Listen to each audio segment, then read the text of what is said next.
Alright guys, so in this video we're going to complete example number 1 for the all around town activity. On example number 1, we're asked to find the distance between Lisa's Chicken and the Haltom Oaks apartment. Okay, and I know when I'm finding the distance between 2 points, I need to follow my 3 steps, okay? And remember, the first step is to draw the diagonal line between the 2 points. You're trying to find the distance between. So we're trying to find the distance from here at Lisa's Chicken. So I'm going to go ahead and put me an ordered pair at that point. To here, Haltom Oaks apartment. So I'm going to go ahead and put me another ordered pair at that point. And I know in step 1, it tells me to draw the diagonal line between those 2 points. Remember, the diagonal is like the slanted line. So I'm going to go ahead and draw me my diagonal line connecting those 2 points for step 1. Okay, so now that I know that's the distance I need to find on the map. Okay, so I have my map here, and now I'm going to move on to step 2 since I've already drawn my diagonal line. And for step 2, it tells me that I need to create a right triangle between those 2 points. Okay, so I know my right triangle has to have 2 legs that form a right angle. And you can see, whoop, whoop, here's my little right angle.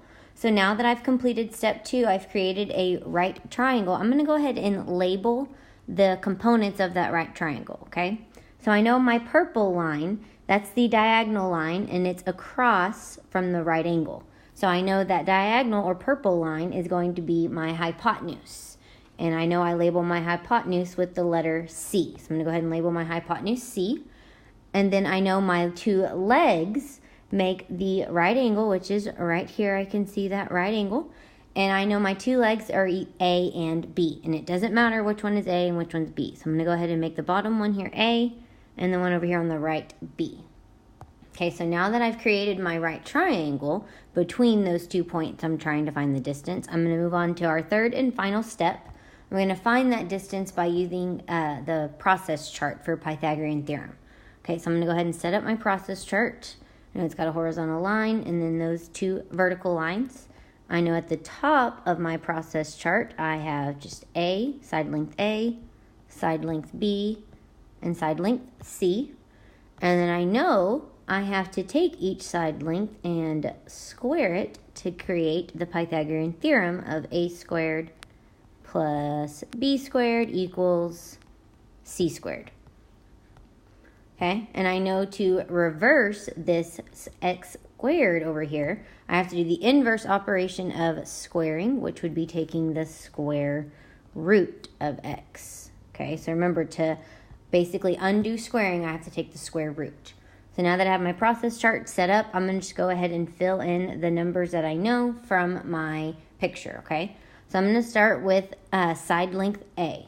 Okay, and then as I look at the map, guys, to get those distances or the dimensions of the triangle, this map is just a coordinate grid. So all I have to do is count how many boxes side length A takes up, okay? So I'm going to count 1, 2, 3. Okay, so I can see that side length A is 3 units long on this coordinate grid. So I'm going to go ahead and write 3 there.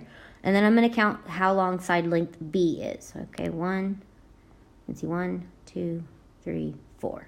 Okay, so side length B is 4 units.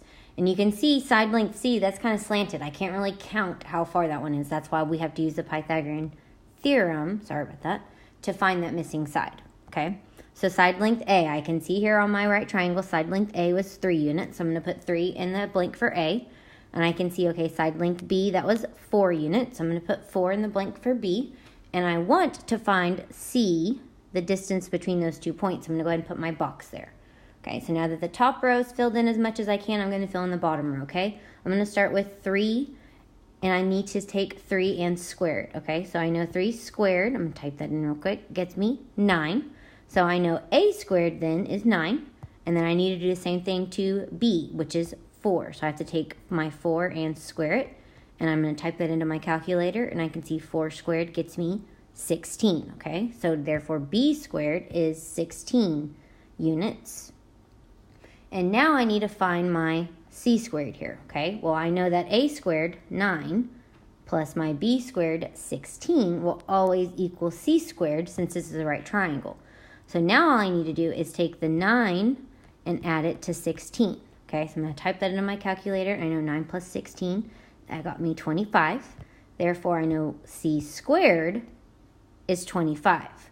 Well, remember, the c squared is the area of the square off of that side length. And I'm not trying to find the area of the square.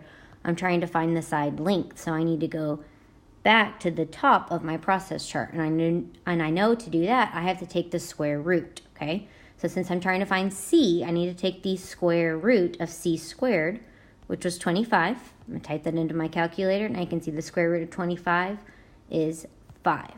Okay, therefore c, that side length, is 5. Or you could also say that there are approximately 5 miles between Lisa's Chicken and the Haltom Oaks apartment. Okay, so now that I've kind of completed that first example with you, y'all are going to go ahead and try and complete the remaining examples, okay? If you need me to have a question, just raise your hand.